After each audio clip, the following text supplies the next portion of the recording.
report at least half of all misogynistic posts online are made by women, new research claims. Think tank Demos tracked Twitter to see who posted abuse against women.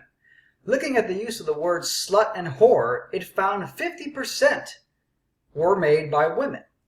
Some 40% were made by men, while the other 10% of profiles were unclear. Women are responsible for at least half of all misogynistic posts on the internet. The think tank Demos tracked the number of times that the words slut and whore were used on social media site Twitter and found that in Britain alone, 10,000 such tweets were sent. The author of the study said the findings suggested that misogyny is being, quote, internalized and reiterated by women themselves.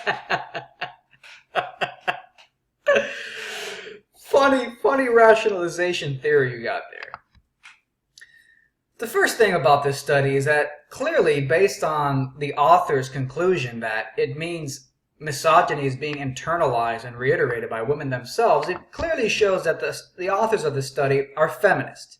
And they probably went online to find out how many misogynistic men are out there.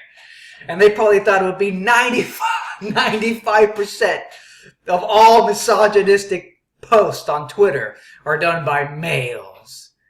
And yet what did they find? That 50%, the majority, were by women. So these dumb fucking feminists, including what are probably male feminists, look at this concerned male feminist. He's like, oh shit, it was only supposed to be a bunch of misogynistic men, but women hate themselves too. It must be internalized misogyny. Yes, they have to come up with any theory to rationalize their presupposition that men are a bunch of evil oppressors and women are victims. But the second thing that tells me that this is a feminist study, aside from the fact that they concluded it's internalized misogyny explains it, is the way the study was structured. The study seems to be really stupid because it seems that all they did was they tracked the number of times that the words slut and whore were used on the social media site Twitter. And they found that 10,000 such tweets were sent, 50% by women. But just because a female on Twitter uses the word slut or whore doesn't mean that they're saying it in a misogynistic, anti-woman, hateful way. It could be a feminist. By the way, feminists are anti-woman. They're anti-femininity, in case you didn't know.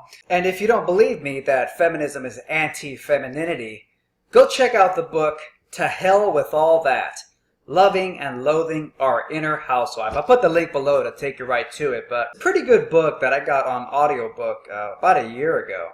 And it's basically about a woman who says, hey, you know what? Maybe I like traditional feminine values. Maybe I like serving my husband.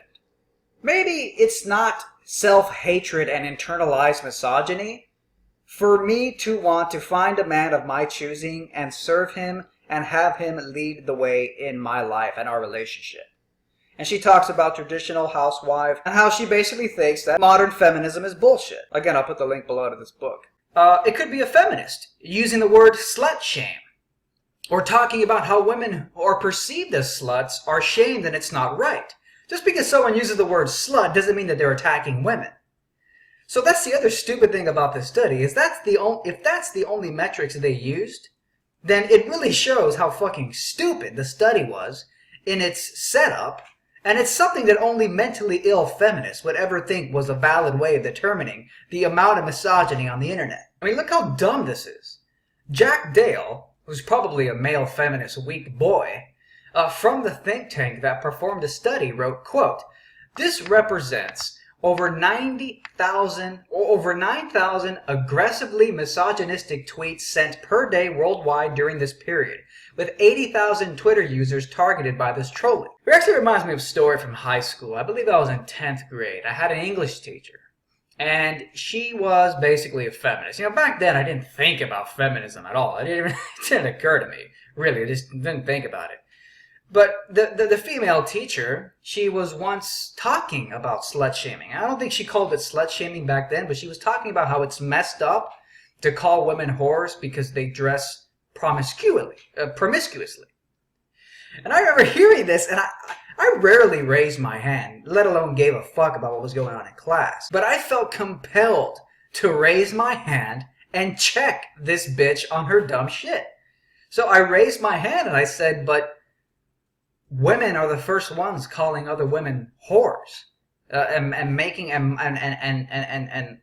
making women feel bad for the way that they dress if they dress slutty. Women are the first ones doing that. I tried to tell her this. And, you know, I don't remember exactly what she said, but basically what her response was, like, she didn't deny that women do that, but she still basically just kept going with her own point as if I hadn't refuted her whole fucking premise. Okay, do some men slut shame? Yes. But she was trying to make it seem like men, part of the patriarchy, are the ones perpetuating slut shaming, when women are also doing it too. Women bash other women for how they dress and whether or not they're too slutty all day, every day. So anyways, guys, thank you all for watching. As always, great shirts now available on my website. Gender equality, split the bill. You wanted equality? Well, you got it, bitch. That's the end of chivalry. We also have incredible Donald Trump Finally Someone with Balls t-shirts. Both of them are available. I shall put the links below. Thank you.